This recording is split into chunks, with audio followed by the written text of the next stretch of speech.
পিনাকি সাহেব যে কথাগুলি বলছেন আমি তো মনে করি তার কথাগুলো সঠিক, কারণ আমি তার ভিতরে যুক্তি খুঁজে পাইছি। এবং অন্য কেউ যে পিনাকি সাহেবের বিরুদ্ধে যে কথা বলেন তার ভিতরে কোনো যুক্তি নাই। তাকে মালাউন, ফিরাউন, কাফের এ ধরনের কথা বলতেছেন।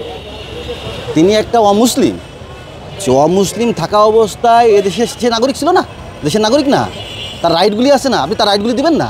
পিনাকি সাহেবকে ডিফেন্ড করার মতন এদেশে কেউ নাই। অর্থাৎ আপনার কাছে সত্য থাকতে হবে, সত্য যদি থাকে তাহলে ডিফেন্ড করতে পারবেন। আপনার কাছে সত্য নাই তো তাহলে তাকে ডিফেন্ড কীভাবে করবেন? পিনাকি সাহেব যে কাজগুলি করছেন উনি করুক। যদি মনে হয় যে উনি দেশের বিরুদ্ধে কথা বলতেছেন, কাজ করতেছেন, আপনি যুক্তি দাঁড় করান যে আপনার যুক্তি। কিন্তু আপনার যুক্তি আমি একজন নাগরিক হিসেবে যেহেতু ভাবি, আমি দেখছি যে আপনি তার বিরুদ্ধে যা বলেন তা তো আসলে দোপেটাকে না।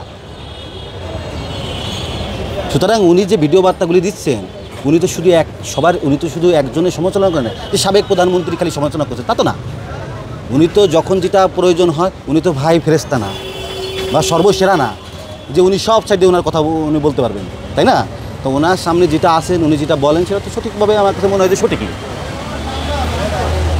ওনার ভিডিও গ্রামগঞ্জে দেখে, ওনার ভিডিও চায়ের দোকানে দেখে, ওনার ভিডিও অমুক জায়গায় দেখে না কেন? দেখে সঠিক জায়গায় আছে এখনও পর্যন্ত। জুলাই যুদ্ধের আগে এবং পরে যে ঘটনাগুলি উনি বিবরণ আকারে আমাদের সামনে উপস্থাপন করছেন, তো সেখানে তো আপনি পিনাকি সাহেবের যুক্তিত্ব তো আপনি পাল্টা যুক্তি, শক্তিশালী যুক্তি দিতে আপনি খণ্ডন করতে পারছেন না।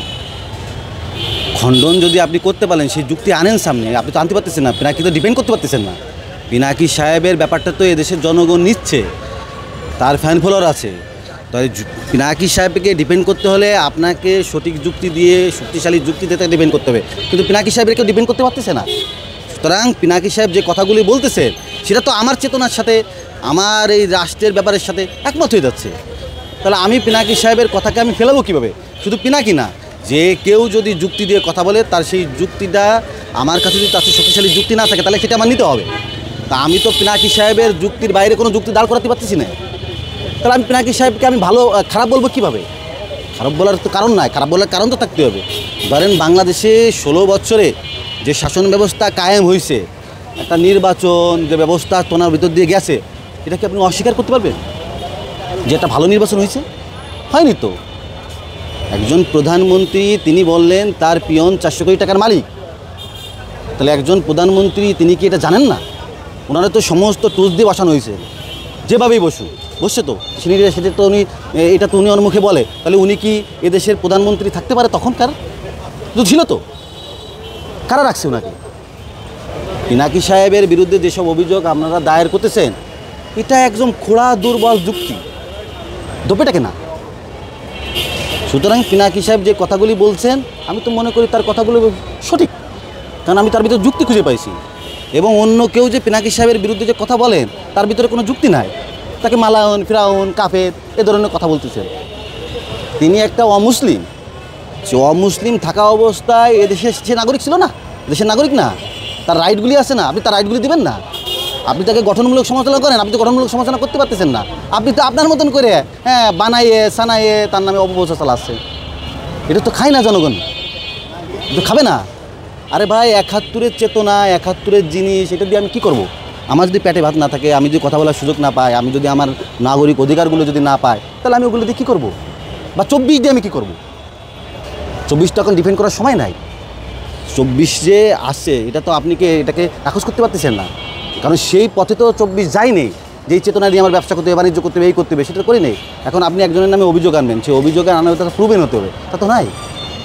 শুধু আপনি পিনাকিরে দোষ দিয়ে, অমুকরে দোষ দিয়ে তো আপনি রাষ্ট্রের যে দুর্বলতা আছে, যে শাসন ব্যবস্থায় যারা ছিলেন বা শাসন ব্যবস্থায় এখন যারা আছেন তাদের দুর্বলতা তো আপনি ঢাকতে পারবেন না। সুতরাং পিনাকি তার সঠিক জায়গায় রোল প্লে করতেছে এখনও পর্যন্ত। পিনাকি যদি সঠিক জায়গায় রোল প্লে না করেন, আপনি বলে দেন যে জায়গায় সঠিক রোল প্লে করতেছে না। আপনি অনুমান ভিত্তিক কথা বলবেন কেন? বাংলাদেশে একটা ইন্টালেকচুয়াল আছে, আপনি দেখেন তো কে ইন্টালেকচুয়াল? একজন ব্যক্তিকে তার ব্যক্তিগত আক্রমণ করে তাকে সমালোচনা করতেছেন কেন? তার সমালোচনার জায়গা আছে না? করেন সেটা, কোথায় আছে সেটা দেখান, জনগণের সচেতন করেন নাই তো। আমি মনে করি যে ইলিয়াস যে সে অনুসন্ধানী সাংবাদিক, তার সব কথা আমি একমত নই বা আমি ওটাকে দ্বিমত করছি না, কিন্তু মূল মেসেজটা হচ্ছে পিনাকি সাহেবকে ডিফেন্ড করার মতন এদেশে কেউ নাই। অর্থাৎ আপনার কাছে সত্য থাকতে হবে, সত্য যদি থাকে তাহলে ডিপেন্ড করতে পারবেন, আপনার কাছে সত্য নাই তো তাহলে তাকে ডিপেন্ড কীভাবে করবেন? ইলিয়াস সাহেবের কথা বলি, আমি ওনার ভিডিও খুব কম দেখি, আমি ওনার থেকে খুব কমও নিই। তো যেটা নেওয়ার দরকার আমি সেটা নিই একজন নাগরিক হিসেবে, এবং মনে করি যে আমার এগুলি নেওয়া উচিত এবং এগুলি বর্জন করা উচিত, সেগুলো আমি বর্জন করি এবং যেগুলি নেওয়ার দরকার সেগুলো আমি নিই। পারফেক্ট ভূমিকা রাখছে। তরুণ প্রজন্ম আপনার ওই পিছনে ফিরে যেতে চায় না, তারা চায় একটি রাষ্ট্র, মানবিক রাষ্ট্র, ন্যায় ইনসাফের রাষ্ট্র তৈরি হোক। আমরা তো দেখছি এই বাংলাদেশে দেখছি না 54 বছরে 53 বছরে একটা ডিমের জন্য রীতিমতো আমাদের যুদ্ধ করতে হচ্ছে। আপনি কি ডিম নিশ্চিত করতে পারছেন এদেশের জনগণকে? তাহলে আপনি বড় কথা বলতেছেন কেন রাজনীতি হিসেবে?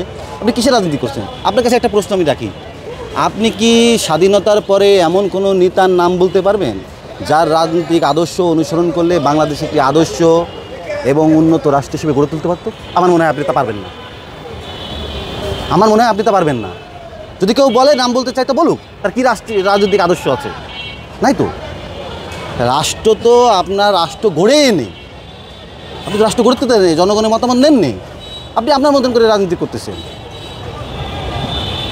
যে সংবিধান অচল সংবিধান, যে সংবিধান আপনার তামাদি সংবিধান কাজে আসতেছে না, সেই সংবিধান রাখবেন কেন?